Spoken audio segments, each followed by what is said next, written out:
There's a particular kind of loneliness that comes with marriage crisis. You can be lying in bed right next to your spouse and feel completely alone. You can go to work, attend meetings, take care of your children, sit beside your spouse at church, smile at your neighbors, and answer the question, "How are you doing?" with, "I'm good." Meanwhile, you're wondering whether your marriage is going to survive. You may be wondering whether your spouse is going to leave. You may be wondering whether there is someone else. You may be wondering how two people who once loved each other so much became strangers living in the same house. And you don't know who you can tell, so you carry it, you analyze it, you lose sleep over it, you try to solve it all by yourself. Today, I want to talk about the loneliness of marriage crisis, why isolation makes crisis feel even bigger, and how to begin finding your way back to emotional steadiness even when you still don't know what your spouse is going to choose. Hey there, welcome to the Focus Podcast with Taralee. This is the place where we talk about real life, real relationships, and how to grow through it all. If you're looking for simple mindset shifts, better communication, and deeper connections, you're in the right spot. Let's dive in. Welcome back to the Focus Podcast. I'm Taralee Eddington, marriage crisis coach and creator of the Focus Framework. I help individuals and couples slow down the chaos of marriage crisis, understand what's really happening beneath their conflict, and learn how to create greater emotional safety, connection, and clarity within their marriage. Today's conversation is important because marriage crisis is not only painful because of what's happening between you and your spouse, it's also painful because of how alone you can feel inside of it. Maybe your spouse said that they're unhappy. Maybe they've said that they love you, but they're not in love with you. Maybe they want space. Maybe they're considering separation or divorce. Maybe there's been an affair or emotional betrayal. Maybe there's addiction, dishonesty, or years of unresolved resentment. Maybe you're still living together and functioning as a family, but emotionally you feel miles apart. Or maybe your spouse believes everything's fine and you're the one quietly wondering how much longer you can live this way. There are many versions of marriage crisis, but one experience shows up in almost all of them, and that's loneliness. The feeling that no one fully understands what's happening. The fear that telling someone will make everything worse. The belief that you should be able to handle this all by yourself. And the exhaustion of pretending that you're okay when you are anything but okay. I want to begin by saying something clearly. You don't have to share every detail of your marriage with everyone you know. Your marriage deserves discretion. Your spouse deserves dignity. You deserve privacy. But privacy and isolation are not the same thing. Privacy is choosing wisely who has access to your story.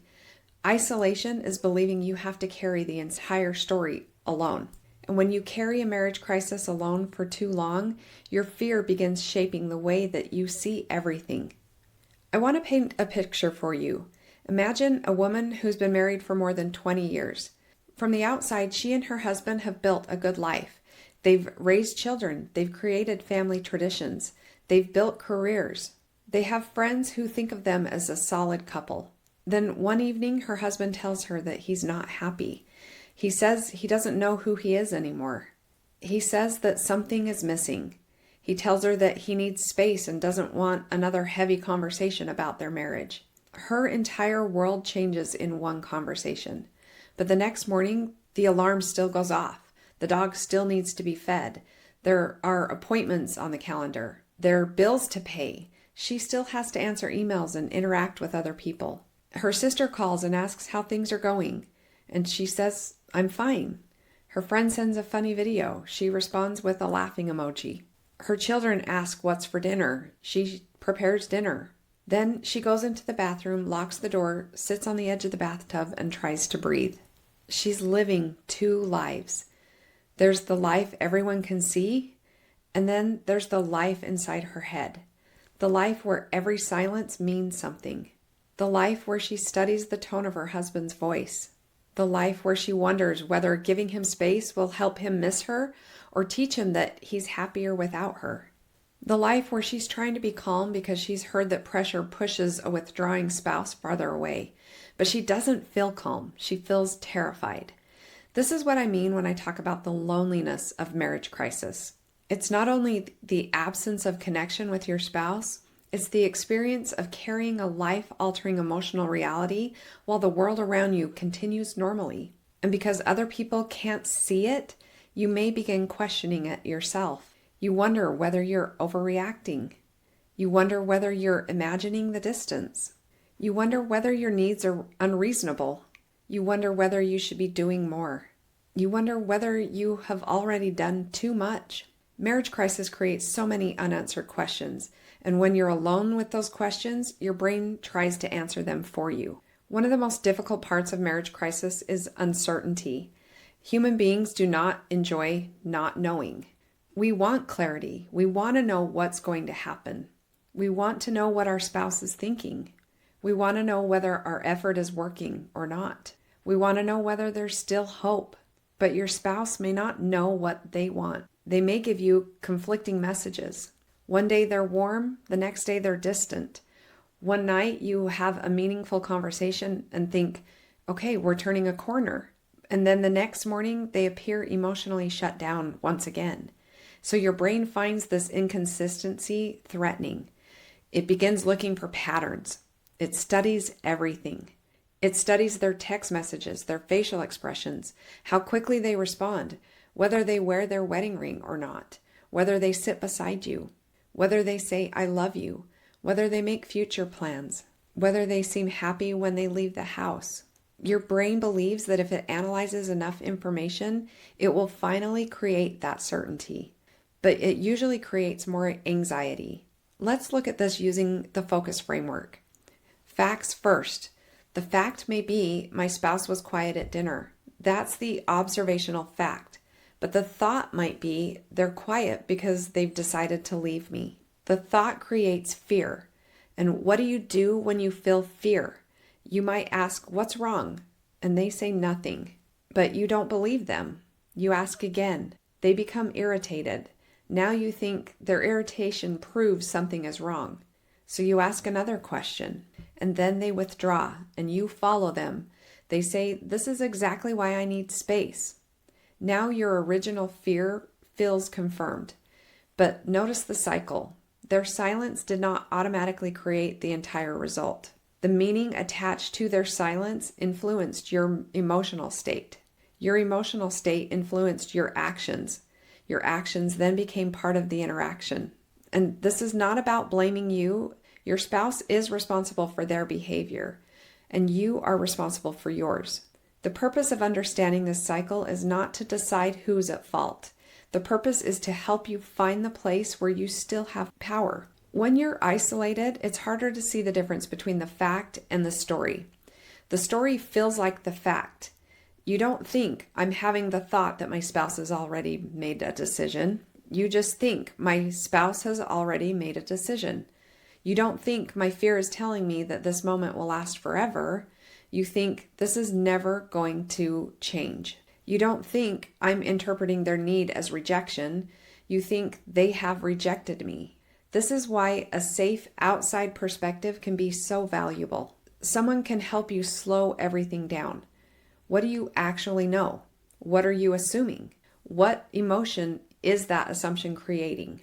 What are you doing from that emotion? And is that behavior helping you create safety, or is it adding more pressure? I have coached many people who slowly disappeared from their own lives during a marriage crisis. They stopped thinking about anything except their marriage. Every morning began with the question, what mood is my spouse in? Every evening ended with, did today move us closer together or farther apart? They could no longer enjoy a good moment because they were afraid it wouldn't last. They could not tolerate a difficult moment because they believed it meant their marriage was ending. Their spouse's emotional state became the center of their world. If their spouse was warm, they could breathe. If their spouse was cold, they couldn't function. If their spouse sent a kind text, they felt hopeful. But if their spouse didn't respond, they spiraled. This is an exhausting way to live. It also gives your spouse a job they cannot successfully perform. The job becomes, please act in a way that makes me feel safe. Please give me enough reassurance that I can stop being afraid. Please show me today that our marriage is going to survive. Your spouse may not have the capacity or the willingness to do that. They may also feel that every interaction is being measured. Every kind moment becomes evidence. Every difficult moment becomes a crisis. They may begin feeling watched or analyzed or responsible for your emotional stability. Then they pull back. Their withdrawal creates more fear, and your fear creates more pursuit, and the cycle continues. I worked with a client who was caught deeply in this pattern. His wife had told him that years of conflict had left her emotionally exhausted.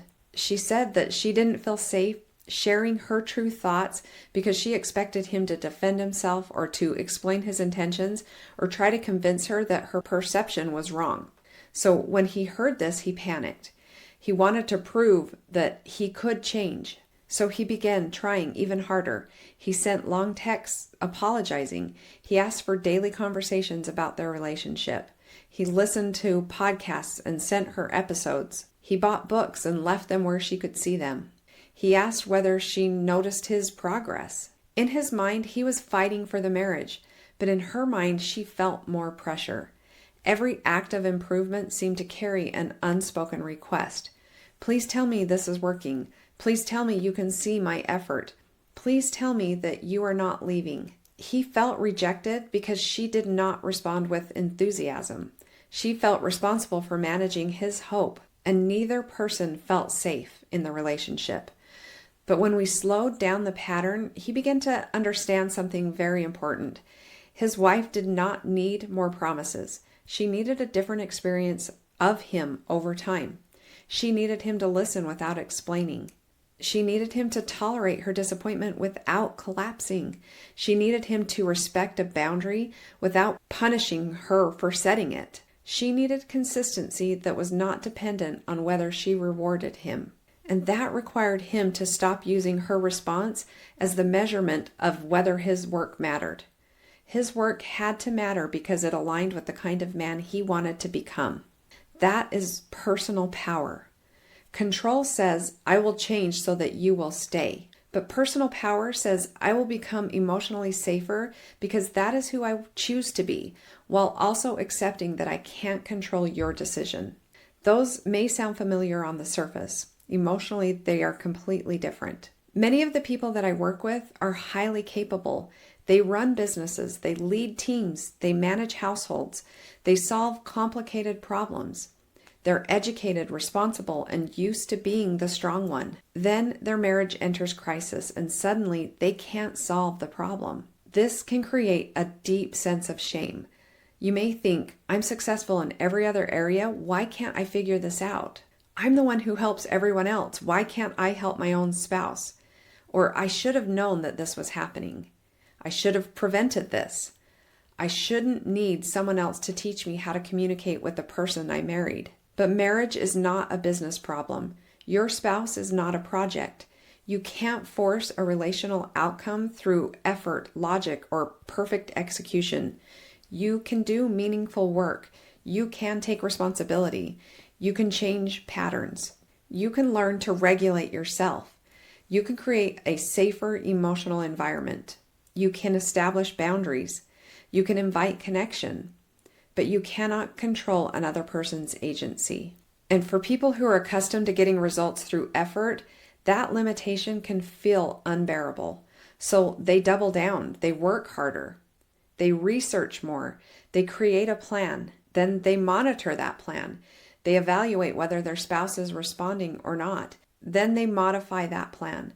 Soon, their marriage feels like a high-stakes performance review. A client once told me, I feel like I'm taking tests every single day, but I don't know the questions, and I won't know whether I passed until my wife decides if she wants to stay. And that is not emotional safety. That's survival mode. And survival mode will make you chase certainty at the expense of connection. Part of healing is learning to tolerate a season where you're doing the right work without knowing the final outcome. And that doesn't mean becoming passive. It means becoming intentional. Instead of asking, what can I do today to make my spouse choose me? You begin asking, who do I want to be in this conversation? Instead of asking, how do I make them see that I have changed? You ask, How can I practice change consistently without requiring recognition? Instead of asking, how can I get them to open up? You can ask, how can I become someone who is safer to open up to? Instead of asking, how do I stop them from leaving? You ask, how do I remain connected to my values, dignity, and emotional health while we determine what comes next? Those are more powerful questions. Now, I want to be thoughtful here because I don't believe every person in your life needs access to your marriage. Oversharing can create real complications. You may reconcile with your spouse, but your family still remembers every painful detail that you shared. Your friends may forgive your spouse more slowly than you do.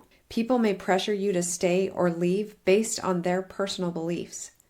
They may turn your spouse into a villain, or they may minimize serious behavior. They may offer advice that has more to do with their own marriage than yours. So yes, be wise. Choose your support carefully, but don't confuse wisdom with silence. Privacy says, I will share this with people who can hold it responsibly. Isolation says, no one can know because needing help means I have failed. Privacy protects dignity. Isolation protects shame, and shame grows in darkness. It tells you that your crisis is evidence that something is fundamentally wrong with you. It tells you that everyone else has figured out marriage except you. It tells you that a good spouse would have prevented this. It tells you that a faithful person would have more peace. It tells you that a strong person would not be struggling with this so much. And none of those thoughts are helpful. Pain is not proof that you're weak. Confusion is not proof that you're incapable. Needing support is not proof that your marriage is doomed. It means that you're facing something difficult. The loneliness of marriage crisis not only affects the spouse who wants to save the marriage. Sometimes the withdrawing spouse is also deeply alone. I've worked with individuals who didn't know how to tell their spouse the truth. They had tried to communicate dissatisfaction before, but the conversation quickly became defensive. They would say, I feel lonely, and their spouse would hear, you have failed me. Their spouse would respond with a list of everything they had done for the family, and the original person would feel unheard and stop talking. And over time, silence became easier than conflict. They began holding back, and resentment grew. Emotional connection faded. Then one day they said, I don't know if I want to be married anymore. And the other spouse experienced that statement as coming out of nowhere. But it had not come out of nowhere. It came out of years of unsuccessful attempts to be known. And this doesn't mean that the withdrawing spouse communicated perfectly. Silence has consequences too. Avoidance prevents repair. So withholding truth does not create safety. Both partners can contribute to the cycle in different ways. One pursues, one withdraws, one explains, one shuts down. One demands immediate resolution, one avoids the conversation completely. Both people may feel alone. Both may believe the other person doesn't understand. Both may be waiting for the other person to become safe enough to approach. That's why I often say the conflict you're having is not always the real problem. The cycle is the problem. The pattern between you is the problem. You may be arguing about money, sex, parenting, phones, household responsibilities, or an event from 10 years ago. But beneath the content, both people may be asking, do I matter to you? Am I safe with you? Will you hear me? Can I trust you? Will you choose me? Can I be honest without losing the relationship? Those are the starved needs. I learned this from Dr. Matt Townsend. STARVE stands for safety, trust, appreciation, respect, validation, encouragement, and dedication. And when those needs go unmet long enough, people protect themselves. They criticize, they control, they withdraw, they become defensive, they shut down, they seek connection in unhealthy places. They stop risking vulnerability. The behavior may be difficult, harmful, or unacceptable, but underneath it, there's often an unmet need and an unhealed wound. And understanding that doesn't excuse the behavior. It helps you respond to the correct problem. Isolation becomes even more complicated when the marriage crisis includes betrayal, addiction, or serious dishonesty. The betrayed spouse may feel humiliated. They may not want anyone to know what happened. They may feel ashamed for staying. They may feel ashamed for considering leaving. They may blame themselves for not noticing sooner. They may question every memory. They may wonder which parts of their life were real. Their nervous system may remain on constant alert. They check devices. They review timelines. They ask the same questions repeatedly. They search for certainty because their sense of reality has been disrupted. The spouse who caused the injury may isolate. They may feel shame. They may minimize because they can't tolerate the full impact of what they did. They may become defensive because every conversation reminds them of their failure. They may want the betrayed spouse to heal quickly so they can stop feeling like the bad person. But repair cannot be rushed. Safety requires honesty. Trust requires consistency. Recovery from addiction often requires specialized treatment, accountability, and a support system beyond the marriage. Love alone is not a recovery plan. Promises alone are not a recovery plan. Good intentions alone are not a recovery plan. There must be structure. There must be appropriate support. There must be clear boundaries. And there must be room for the injured spouse's reality. And there must be a willingness to address the behavior at the level it requires. Sometimes the most loving thing you can do for your marriage is admit that the situation is bigger than the two of you can manage privately. That is not betrayal, that's wisdom. Support is not simply having someone agree with you. Support is not finding people who will tell you that your spouse is terrible and that you are completely innocent. It's also not finding people who will tell you to tolerate anything in the name of saving your marriage. Healthy support helps you become clearer. It helps you hold two truths at the same time. You can love your spouse and recognize that their behavior is harmful. You can own your contribution without accepting responsibility for everything. You can desire reconciliation and still establish boundaries. You can create emotional safety without abandoning yourself. You can grieve what happened while still believing growth is possible. You can hope for your marriage while preparing yourself to respond wisely to any outcome. Healthy support should help you regulate your nervous system. It should help you distinguish facts from assumptions. It should challenge you when you are trying to control. It should help you recognize where your fear is driving your behavior. It should give you practical tools.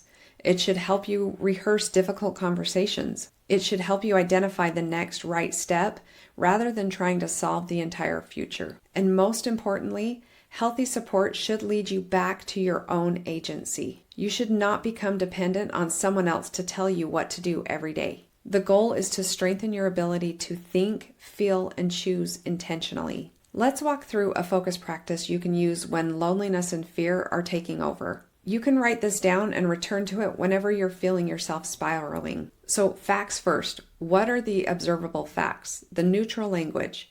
Not, my spouse does not care about me. Instead, my spouse did not respond to my last 2 text messages. Not, our marriage is completely dead. Instead, we have not had a meaningful conversation in several days. Not, they are definitely leaving. Instead, they said that they're unsure whether they want to stay married. Facts may still be painful, and facts first is not about pretending everything's fine. It's about removing the extra suffering created by the conclusions you can't yet prove. Okay, own your thoughts. What meaning are you assigning to the facts? My spouse did not respond because I don't matter. They asked for space because they're happier without me. If I don't fix this immediately, I will lose my marriage. I'm the only one trying, so nothing I do matters. I should have prevented this. Notice the thought without immediately treating it as truth. You can tell yourself, my brain is offering me the thought that this is hopeless. My fear is telling me that I need an answer today. I am interpreting their silence as rejection. That small amount of distance can create choice, which leads us to choose your feelings. And this doesn't mean forcing yourself to feel positive. It means deciding which emotion will help you respond most effectively. Fear may be present still. Grief may be present. Anger may be present. You don't need to eliminate those emotions, but perhaps you want to cultivate courage. Maybe you want compassion, groundedness, curiosity, self-respect, patience. You might say, I'm willing to feel uncertainty without forcing a conversation tonight. I'm willing to feel sadness without turning it into a prediction. I'm willing to feel fear and still act from dignity. And then we have you, understand your actions. What do you do when you believe the frightening story? Do you interrogate? Do you defend? Explain? Send long text messages? Check devices? Do you threaten to leave? Do you beg your spouse to stay? Do you call several people and retell the story over and over? Do you stop eating, stop sleeping, abandon your routines? Do you become emotionally unavailable to your children? This step is not about judging yourself. It's about understanding the connection between your inner world and your behavior. And then S is for shape your results. What results are your current actions creating? Are they creating more safety? Are they creating more pressure? Are they creating more clarity, more confusion, more self-respect, more dependence on your spouse's mood? Then ask yourself, what is one action I could take today that aligns with the results that I want? It might be pausing before sending a message. It might be taking a walk. It might be writing down what you want to say and waiting until you're regulated. It might be asking your spouse, is now a good time for a 10-minute conversation, or would another time be better? It might be saying, I want to understand your experience. I'm going to try to listen without defending myself. It might be calling a qualified professional. It might be attending a recovery meeting. It might be setting a boundary. It might be eating a real meal and going to bed. Small actions matter in crisis. You don't have to repair the entire marriage today. You need to stop adding unnecessary damage today. So there's another distinction that I want to make. Venting may feel relieving in the moment, but it doesn't always help you move forward. You may tell the story and the other person becomes angry on your behalf. They tell you what your spouse should do. They confirm that you are right. You leave the conversation feeling validated, but also more activated. Now you have more evidence against your spouse. You feel more certain that they are the problem. You go home ready to confront them. And that is not always support. Sometimes it's emotional escalation disguised as support. A helpful conversation should leave you clearer, not simply more convinced. It should help you understand your choices. It should help you identify what is yours to own and what is not yours to carry. It should help you approach the situation with more wisdom. And there's a place for expressing pain. You should not have to pretend that you're okay. But healing requires more than repeating the injury. At some point, we must ask ourselves, what do I want to create now? What is within my control? What boundary is needed? What repair is possible? What truth am I avoiding? What pattern do I keep repeating? What support does this situation actually require? That is where coaching becomes different from simply talking about the problem. We're not only processing what happened, we are intentionally shaping what comes next. One of the most compassionate things you can do for yourself in marriage crisis is stop demanding that you know the final answer immediately. Should I stay? Should I leave? Will they come back? Can I trust them again? Is this marriage salvageable? Those are important questions, but you may not be able to answer all of them today. You may need more information. You may need to see whether behavior changes consistently. You may need to stabilize emotionally before making a permanent decision. You may need professional guidance. You may need to establish a period of separation with clear expectations. You may need to address addiction, betrayal, abuse, or mental health concerns before ordinary marriage tools can be effective. Clarity often comes through a process. You don't have to force clarity because uncertainty is uncomfortable. Your next decision may not be whether to stay married forever. Your next decision may be, I will stop having serious conversations after midnight.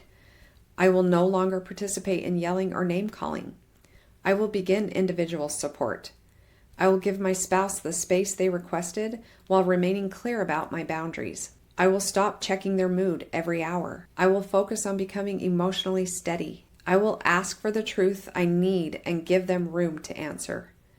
I will not make a permanent decision from tonight's panic. That may be enough for today. Okay, please hear this part. Your marriage matters, your spouse matters, your family matters, but you also matter. You are more than someone's husband or wife.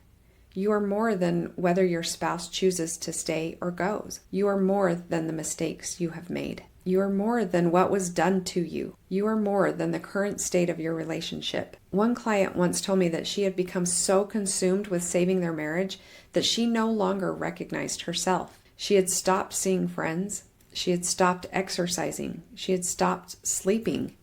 She had stopped engaging in anything that might make her happy because happiness felt disloyal to the crisis. She believed that if she relaxed, she was not trying hard enough. She believed that if she enjoyed a day, she might miss a sign that her husband was pulling away. She had placed herself on permanent emotional watch.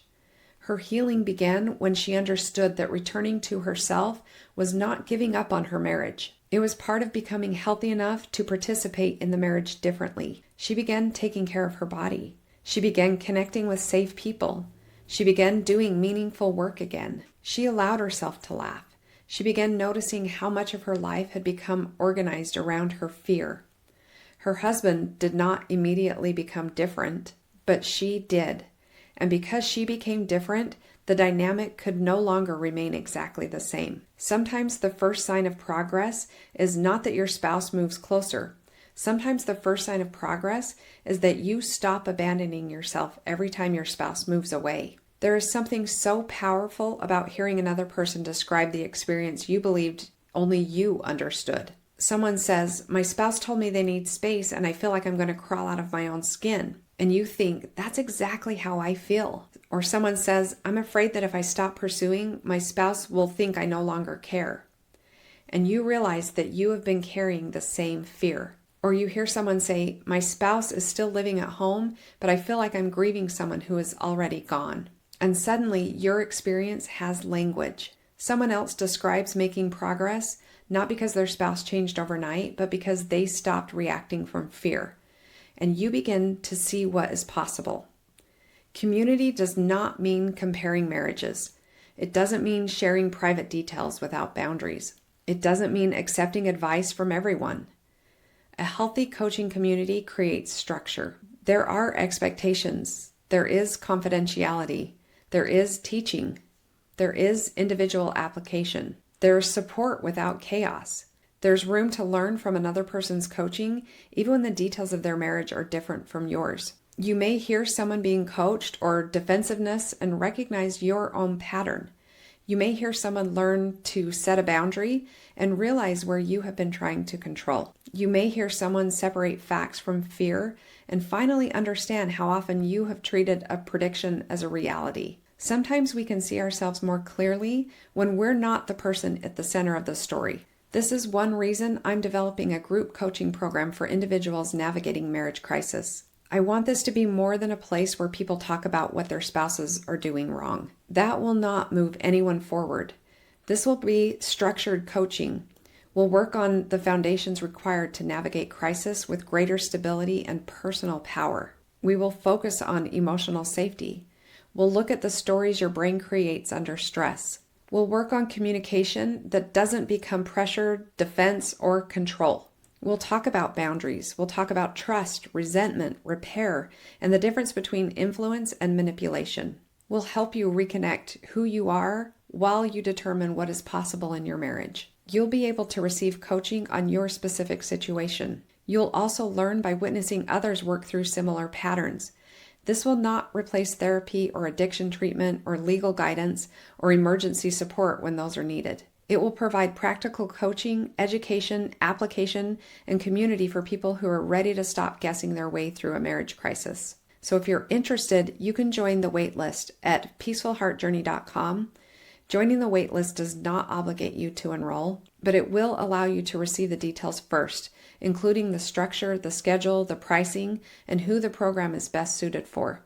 Again, you can find that at peacefulheartjourney.com. And before we finish, I want to leave you with a few questions. You might want to pause this episode and write down your answers to these questions. Where have I confused privacy with isolation?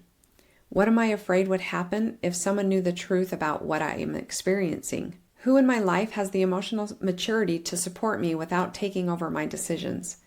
What story has my fear been repeating most often? What do I actually know today? How do I behave when I believe the frightening story? Does that behavior create more safety or more pressure? Where have I made my spouse responsible for regulating my emotions? Where have I abandoned myself while trying to save the marriage?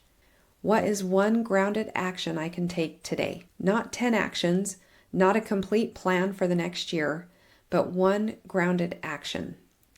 You might schedule the appointment. You might write down the facts. You might choose not to send the message tonight. You might eat dinner. You might tell one safe person that you're struggling. You might listen to your spouse without preparing your defense. You might establish a boundary. You might stop trying to answer a question that cannot be answered today. You might join the wait list and allow yourself to consider receiving support. You are not weak because this is hard. You are not broken because you don't know what to do. Your marriage crisis may be one of the most painful chapters of your life, but it does not have to become the chapter where you lose yourself. You can learn to respond differently. You can become emotionally safer. You can strengthen your ability to face hard truths. You can repair what's yours to repair. You can stop trying to control what was never yours to control. And you can take the next right step without knowing exactly where the entire path leads. So thank you for spending this time with me today. If this episode helped you put words to something that you've been carrying quietly, please share it with someone who may need to hear it. You never know who is smiling on the outside while privately wondering whether their marriage is going to survive. So make sure you subscribe to the Focus Podcast so you don't miss the next episode. And if you want to learn more about my upcoming group coaching program for individuals navigating marriage crisis, you can join the waitlist at peacefulheartjourney.com. You don't have to figure out the entire future today. Just come back to the facts. Come back to your values. Come back to yourself. And then choose the next right step. Remember, what you focus on expands, and I will see you next week.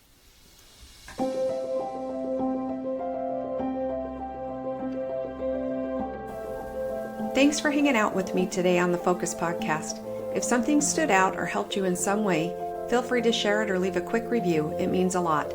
Keep showing up, keep growing, and I'll catch you in the next episode.